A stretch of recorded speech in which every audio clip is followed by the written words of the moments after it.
Hey, Rush Reckless here, and welcome to a brand new video. So today we're actually doing Rush to Diamond Episode 1 Shadowfen Edition, and this was the most voted outside of, there was either Ironclad or Shadowfen, and you guys voted Shadowfen, so we're gonna go do this. I know some of you are actually begging me to do Neutral Rush. I will get to that. Oh shoot, this is such a good card. Oh my gosh, I almost just replaced that. Okay, so I actually ended up buying 2 copies of this, and we're gonna go ahead and definitely purchase that because that is definitely a Shadowfen Rush card. That's amazing. So a lot of you guys are requesting me to play Neutral Rush, but I'm not gonna do that, at least not yet. We might get into that later. Currently, I was actually playing on this account just a little bit, and oh man, silver is so hard because everyone's playing level 3 cards. We're playing with this deck right now. It's looking pretty bad, to be honest. We at least have Rain of Frogs and we have the Butcher's combo, so at least we can be happy with that. I do believe we have Line Limbs in this account, I hope. Okay, yeah, we have Line Limbs, but we need to obviously level that up, and that gets a lot better. This card's not too bad, but because we have Healer Troopers level 2, I guess we just keep that. And the only reason we're using Spear and Wandering at the moment is because, like I said, I have no way of controlling the board. So the games are just insane. Like against level 3 cards, it's impossible. So I'm just going to be running that for now. As with everything, as with all the times we do this, I'm going to misplay. Probably a lot, and then over time I get used to how to manage the cycles of this deck, and over time understand how to play these cards to the best of my ability. For example, actually I remember a long time ago, funny story. I think it was Freeloader, one of the Brute Sages, was streaming, and he was streaming with Subaiku, so they were streaming together. And then what happened was, I just tuned in, and then they're like, there's lethal, and I'm like, what? There's no lethal on the board. I was like, there's absolutely no playable lethal on the board. And then I realized, wait, these guys are like geniuses. In my head, I was like, this is the first time I actually saw this, or at least noticed it, because I don't play Shadowfen. And what they did was there was an enemy unit defending the base right here while we're hovering my mouse. So then what they did is they played a stationary unit here. They used Dubious Hag to attack into it, the big strong unit here, which doesn't kill it because Dubious Hag dies. It forces the token spawn up here, and then you can use Butchers to go straight to the base. That was like insane to me, I'm not gonna lie. I was like so confused. I was like, what? That's a thing? But yeah, at the time I was like really confused, and now obviously over time we're gonna learn how to play these decks better. It's probably not a great idea to start spamming. I'm gonna cycle just because our Spear combo is pretty good. It's probably not a great idea to start spamming a bunch of units against Shadowfen, but they did just play level 3 Execute. I think it's not too bad considering our Harpies is only 3 mana. They played 1 more mana for that.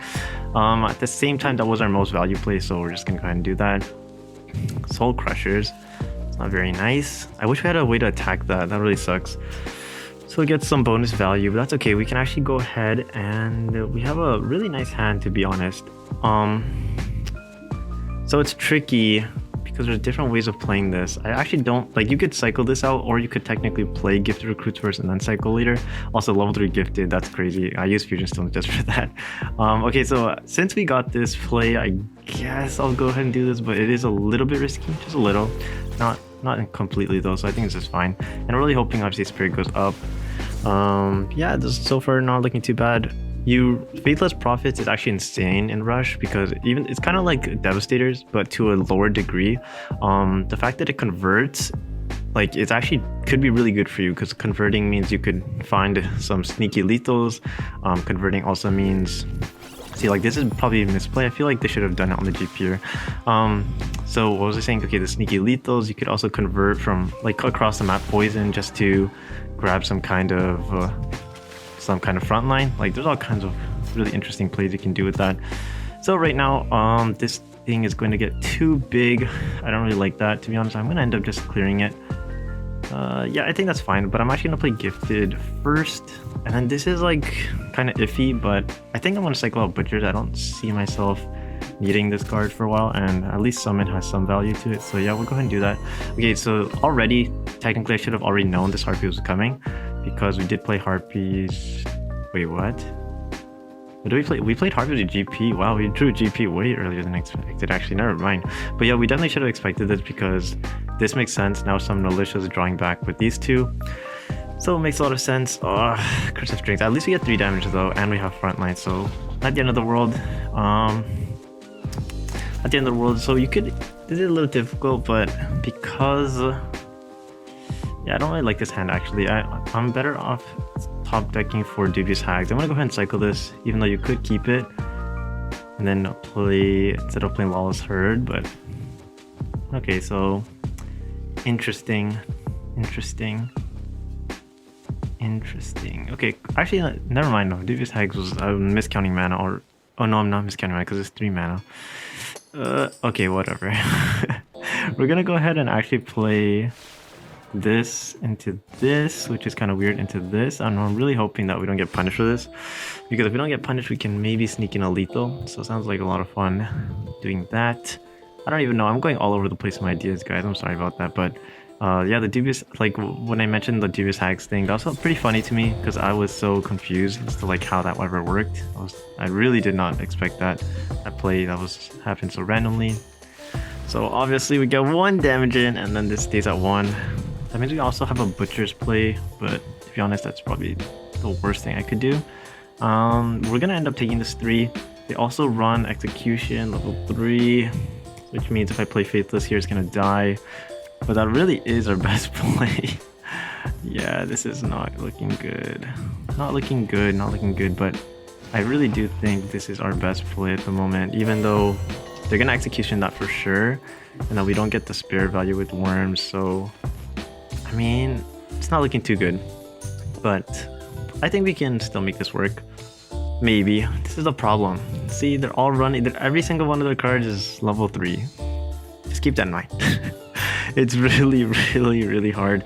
I'm going to, after the end of this video, I'm actually going to play out my draft runs, so then hopefully we can get some really good cards there, and that actually helps out this series a lot because I'm very capable of getting like 6 wins draft often. There's Execution, like I called it, 6 win draft very easily, so I feel like I'm very capable. Since I'm very capable of it, it's like really good for us because I'm going to get a lot of Fusion Stones, a lot of Epics, and some Legendaries, which I really don't care for. But yeah, I mean, that at least is something on the bright side. So what do we do here? You could cycle this out. I'm honestly only going to cycle it because I want to fast cycle for Butchers, but technically like this hand's already so good on its own, you don't really need to. But I really do think we need more movement cards. Okay, at least, like, it's not good, obviously, very clearly not good, but we're gonna go ahead and do this, and then we'll do an SM last. Are you serious? It even lands right in the Toad. That's actually terrible because it's gonna bounce, and if it bounces here, oh my gosh. It ends up killing off 2 of my units, which could be Butcher's lethal. And on top of that, it's right at my baseline, so now I might have to actually deal with it. This also might be a 1 strength, so yeah, this really sucks, honestly, because everything's just so bad. Okay, so this is going to give me, this is going to be 1 strength. This is going to clear, which is bad. I only have like no damage on board right now. I literally have like no damage on board. I could also do Faithless Heartbeat Butchers. Oh my gosh. Now I might have to do... There is nothing good for me, guys. Like, how am I supposed to win this? I just don't understand. We actually literally have to cycle this again, and by the time we cycle this out, there's no way we win. Tragic. Yeah, this is basically a loss, so let's cut to the next game. Okay, so we're going into our second game. Hopefully we can win this one. Oh, this is a bot. Oh, then that absolutely sucks because that means we're gonna end up just having to skip through this and get on to the next game. Okay, so now we're into a real game. My bad, guys. So I also am completely impressed, I guess, or maybe just surprised by the fact that there are so many level 3s in Silver. I don't know if you could really call that a problem, but man, I'm just kind of like totally confused by the fact that there's just so many level 3s in Silvers. I only have 1 level 3 and literally maybe 1 level 2 in my entire deck. Oh, 2 level 2s maybe, or 3 level 2s, my bad. Something like that. I don't have, like, look at this hand. It's not easy to play Rush. Like, it's okay to play Rush when underleveled, but not only am I underleveled, I don't even have the greatest of cards to start playing like this, so it makes it really difficult for me. This also kind of sucks. Actually, it's not too bad. Is it too bad? Is it bad? It's bad. I don't know. There's like... Okay, let me cycle this first. I don't like that my Spirit Wandering combo isn't guaranteed to proc. I mean, I could just play really far back down and then probably bait them. I guess this is fine. Hopefully they're pretty noob and they end up hitting this for me. It'd be really nice of them. But we'll see. We'll take 1 damage. It's not too bad. Not the end of the world. We're gonna have to start playing for probably Faithless Rain. It's already showing level 3 cards. Oh my goodness. Especially, you know what's funny? I've been playing this game for quite a while now, and I've been playing in the silver meta for pretty long, like with how many accounts I've made. And I can definitely tell you guys that the silver meta and even like gold meta has changed significantly over the longest time that I've been playing this.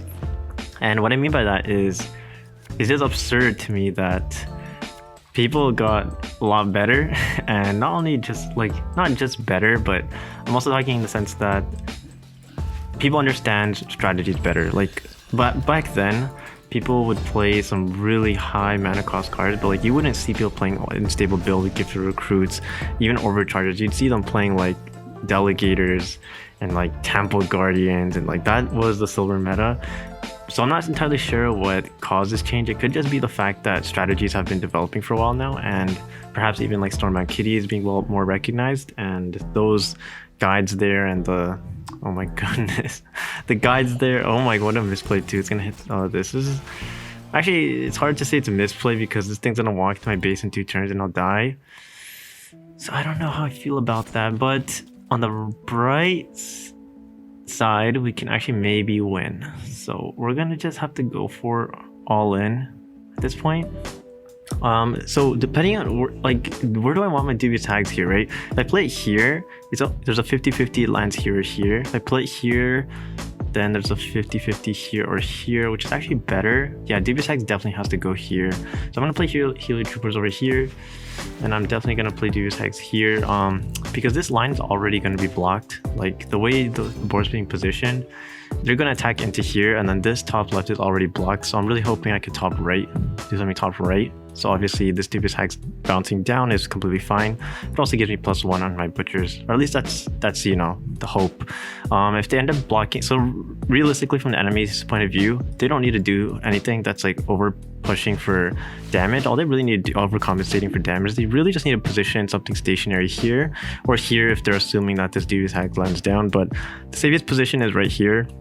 That would shut me down, but I think I just win. See, this is like the silver misplays here showing, because you really don't need to overcompensate for any damage. It's pretty clear I'm not gonna do anything here, and they give me a free win. So I'm gonna take that once again. At least they didn't play all level 3, so good on them for that. Good on them for that. At the very least. So that's gonna be technically our first win here, because the other game was a bot, and I'm pretty happy with that. We're gonna play one more just to end this video on a good note, but let's hope it's not a bot. And we're going into our final game here against...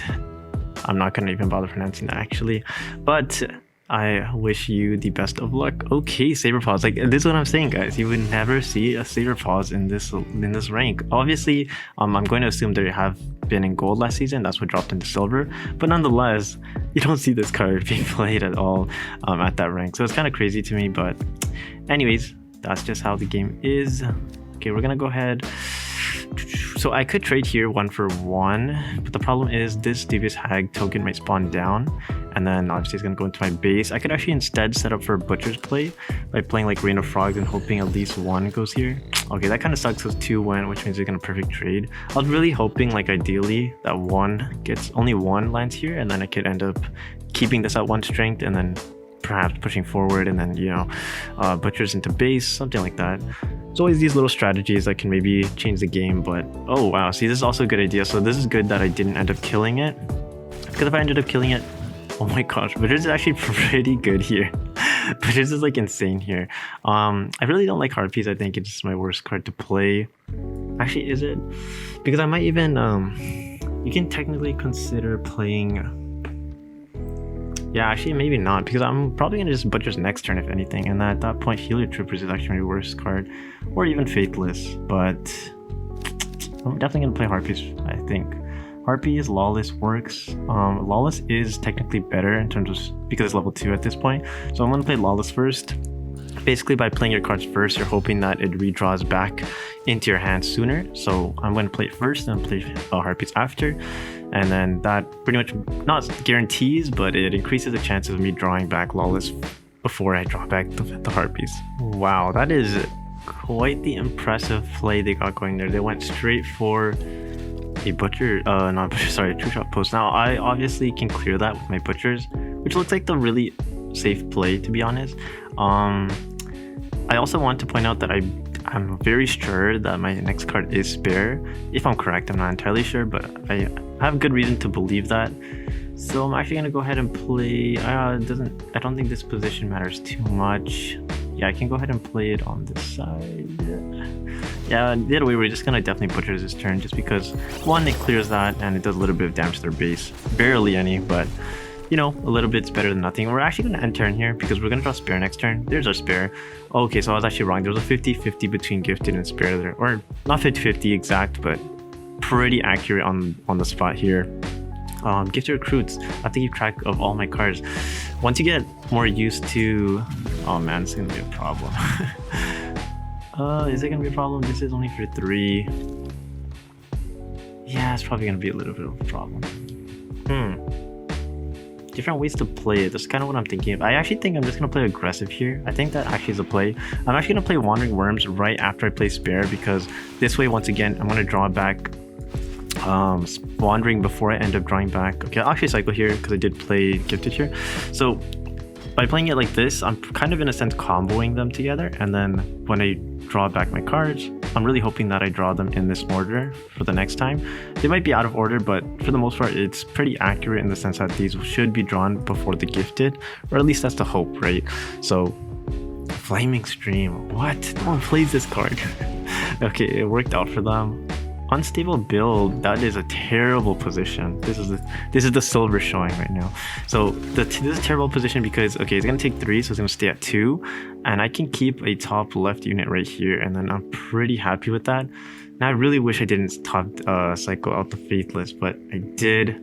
If you guys keep in mind, we cycled out Heliotroopers before we played Lawless Harpy, so there's a chance I either draw. So I'm basically either going to draw Heliotroopers or Lawless. Now, I really would like to draw Heliotroopers because that's going to guarantee a lot of damage. That would be my best play. I'm going to just bet on it, even though... Okay, GP. When did I play GP? See, I'm already probably messing up a bit.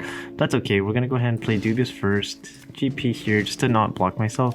Rain into Summon. So the reason why I played those two first before playing these cards is because in the case where these tokens end up spawning right here on these tiles, either this one or this one, then I end up not being able to play these units here. So that's obviously really bad. Yeah, so I knew Lawless was coming. I don't remember when I played GP. This is way too early actually, GP into Butchers. So yeah, that's just kind of strange to me, but that's okay. Next turn we could Wandering Worm, so I'm guessing... Honestly, the cycle is kind of off at this point. So I'm either thinking Spare, or I'm thinking... Oh my gosh, that damage. I might have to actually clear this guy. This bad boy. I'm either thinking Butchers or Spare at this point. I think that is correct. Oh my, why did it bounce here? 1, 2, 3, I have Butchers for 2. It's actually really close to lethal here. Also, Wandering Worms is really good. Wow, I actually base lock here. Wait, this is amazing. Wait, this is amazing actually. This is so good. Okay, we're definitely gonna do this. Let me count my mana here real quick. 4 + 6. So I want to cycle out this. And you're hoping for 1 mana, but there's like 0 chance I'm gonna draw 1 mana. So yeah, it's not gonna happen. But actually, this card is a little bit better. We're gonna go ahead and play... Oh shoot, oh my gosh, I almost misplayed that. Okay, we have to play out in this order specifically because otherwise then we will end up not getting this beautiful base lock. So now this obviously is dead, and even though the effect says to respawn bordering at their baseline, there is no space for it to respawn. So essentially I end up just base locking them like this, and I should win. I think Needle Blast, I don't remember what level 3 Needle Blast. Oh yeah, I think it does kill me. Level 3 Needle Blast would kill me here. So there's a chance of dying actually, but that is the only way I die. There's also the only off chance that they clear with Flood the Gates, but even with Flood the Gates, I think we have this game in the bag. So I think it's a good game. I think this is a great way to start the very start of this episode. As you guys can see, they're gonna be challenging because a lot of players are running level 3 cards. The metas are so different, and it's not looking good at the moment with our cards, but we're making it work just because of the spare wandering combo. So I think the enemy player doesn't know why they can't play any units, and they probably don't really recognize why, or they just left the game. They're like, I'm tired of this. Either way, it's a GG for me. So alrighty, so I'm actually really happy with that. We're gonna go ahead and collect this, even though it's not much, but it is something. And we're gonna go ahead and before I don't want to leave you guys not showing you. I don't want to leave before showing you guys what I'm gonna do. So I'm gonna go ahead and purchase one of these. I'm definitely gonna purchase more, but first I want to see what else we can get here. Ooh, this is the newest card that actually just came to the game, so that looks really cool. But I'm not gonna get that because we're playing Shadowfen for this run. Hope you guys enjoyed and have a great one. I'm gonna be playing out some drafts, so that's gonna be off stream, but hope you guys enjoy, and tomorrow's next episode is gonna be a lot of fun as well. Peace.